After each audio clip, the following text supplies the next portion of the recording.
Hi guys, I know I haven't done a video in a while, but I'm gonna do this video like blunt. This is about being a good person and dealing with shitty people. So, no matter how good of a person you are, you're always gonna deal with shitty people. And when you're dealing with shitty people, it really got you twisted sometimes. Sometimes to the point where you need a drink. So, on top of that, when you're dealing with shitty people, you ask yourself, well, then you ask God, why do I have all these people in my life that are so bad for me? The question is, you need to experience. And when you experience in life, you know who's going to be there for the long run and who's only there temporarily. But for me, it's like I never seem to know when to let go. Like, you ever see those memes when the meme says, don't ever let the person show you who they are twice. Don't always watch out for those kind of friends. Always watch out for the gaslighting relationships. It's like I just ignore all the signs. It's like the signs could be right in front of me, and this is me trying to still find the sign. Okay, I'm working on it. I'm not quite there yet, but I'm working on it. And then it's like I'm torn with myself because I'm like, why is it taking me so long? Because I am a Leo, and I feel like because I am a Leo, it's hard to let go sometimes because like once you're attached to that person, it's like you tell yourself like, we gotta be friends, or I gotta reach out, or we have to speak.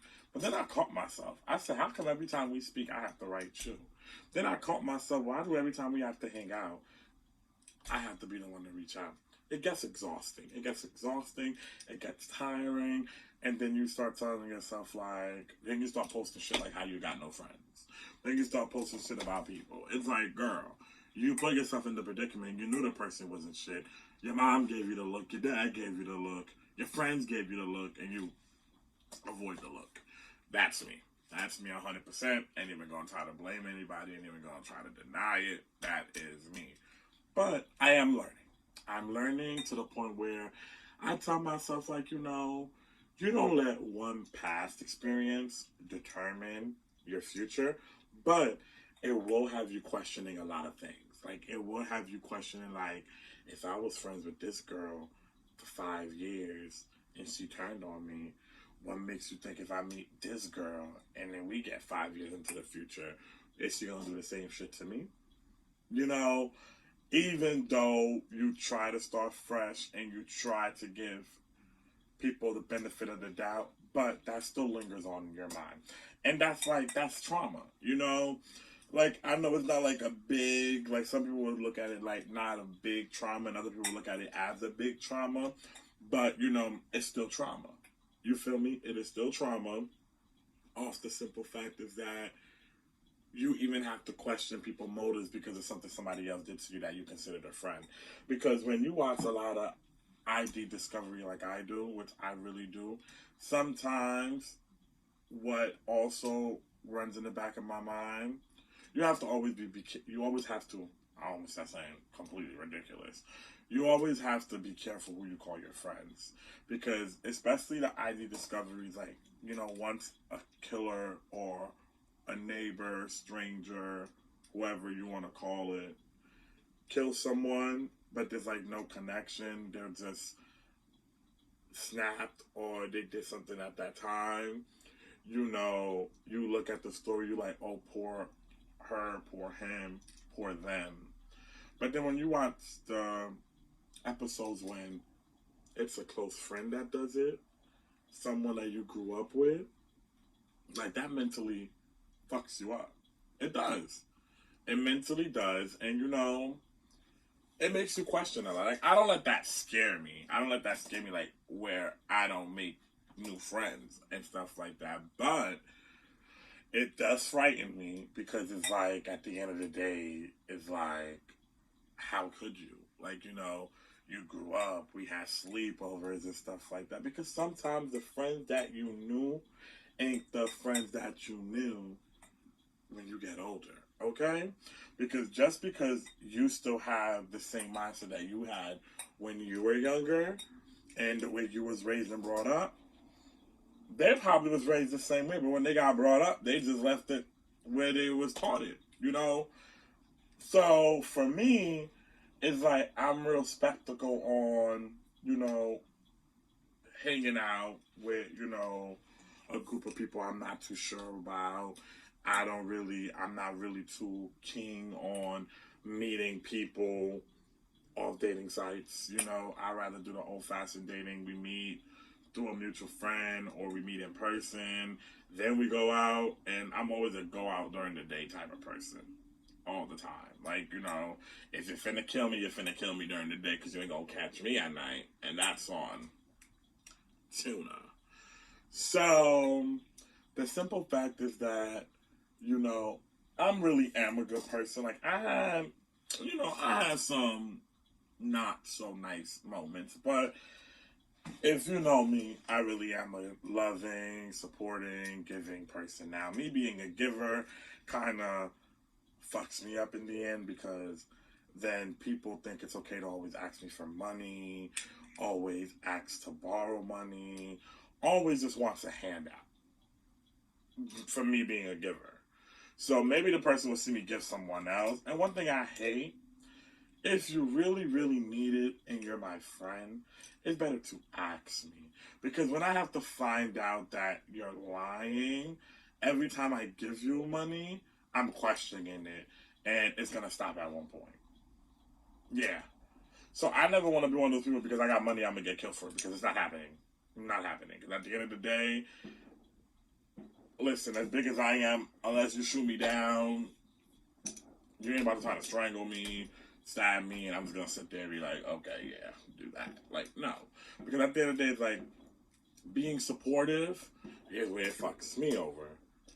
When you're supportive, people want you to support them, want you to post them, want you to buy their products. But when you're doing something, where's the supporters at? Like, and I tell all my friends this, all my business friends, I tell them, you will have 25 people tell you to do it. But then when you do it, you're only going to have like 5 people standing behind you. So because for example, when I did my clothing line, no one showed me how to do it. I did it myself. When I wrote my book and I published my book, no one showed me how to publish my book. I published my book myself. And when I was doing music, no one showed me how to upload it on all the streaming sites. I did that myself. And when I was doing my YouTube movies, and I put 2 horror movies out, I edited it, I produced it, I directed it, and I shot it myself. See?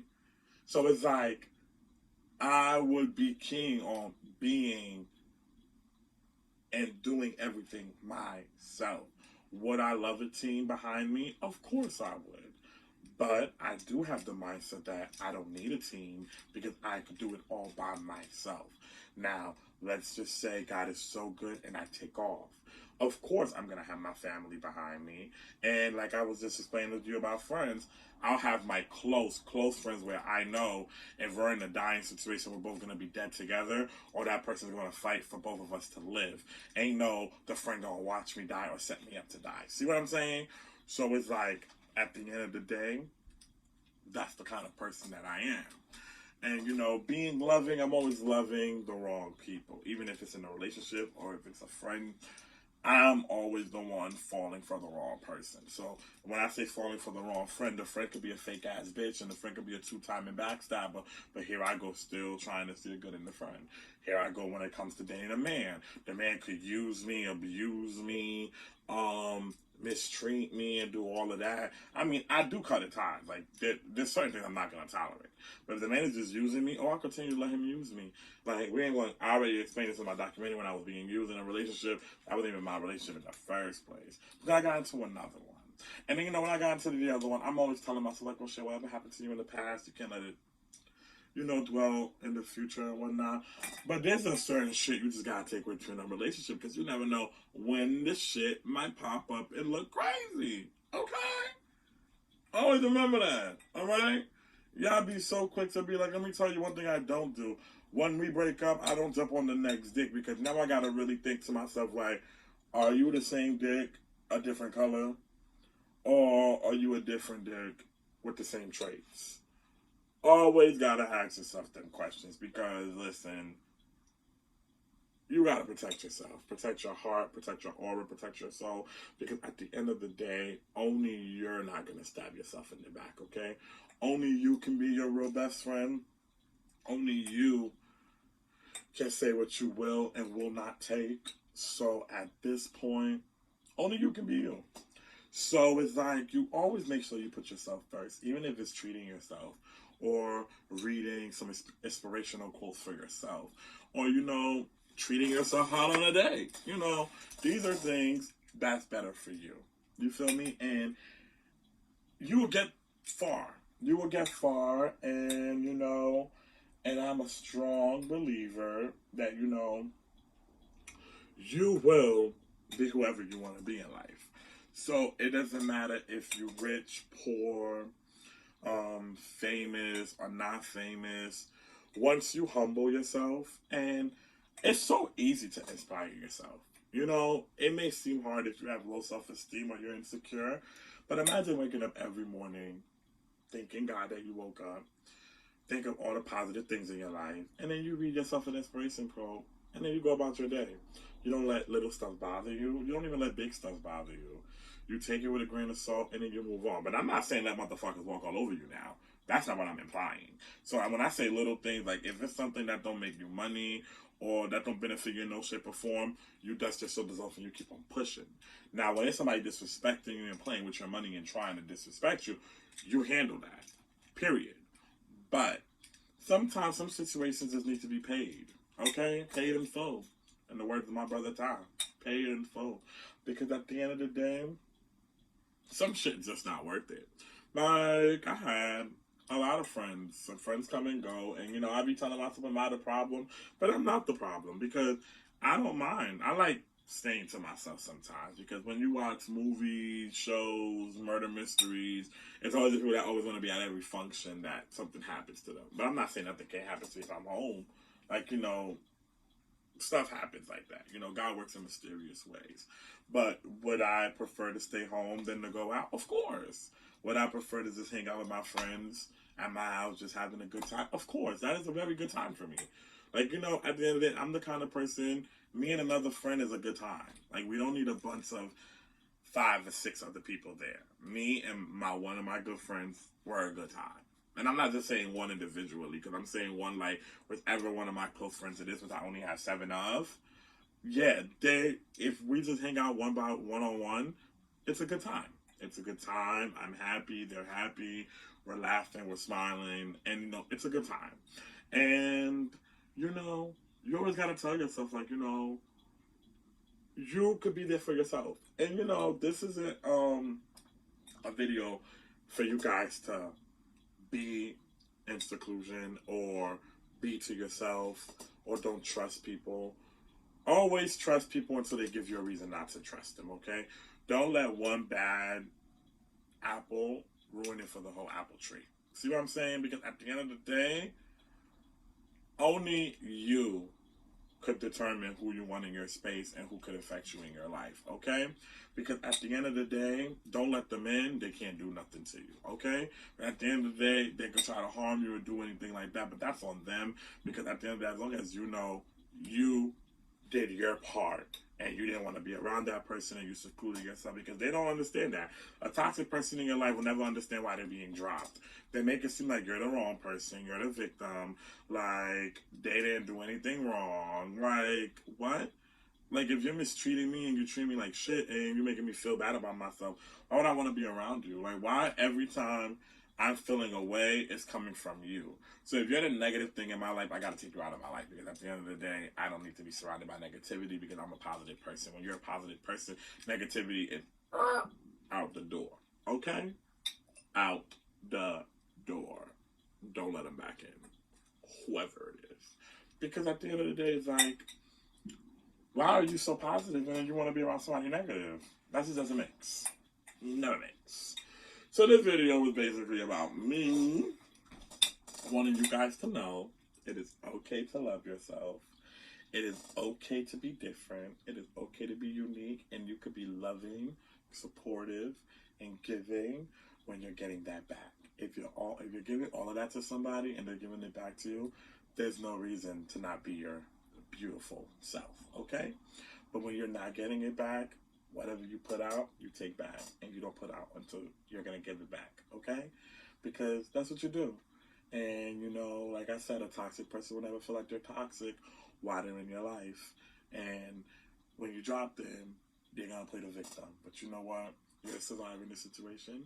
You're always gonna be the survivor in this situation.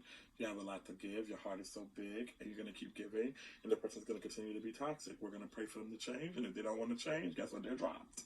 So, lesson learned: always be you, and don't never let no toxic person take you out. I'll get you. Okay? Thank you for watching this video. I appreciate it. Until next time.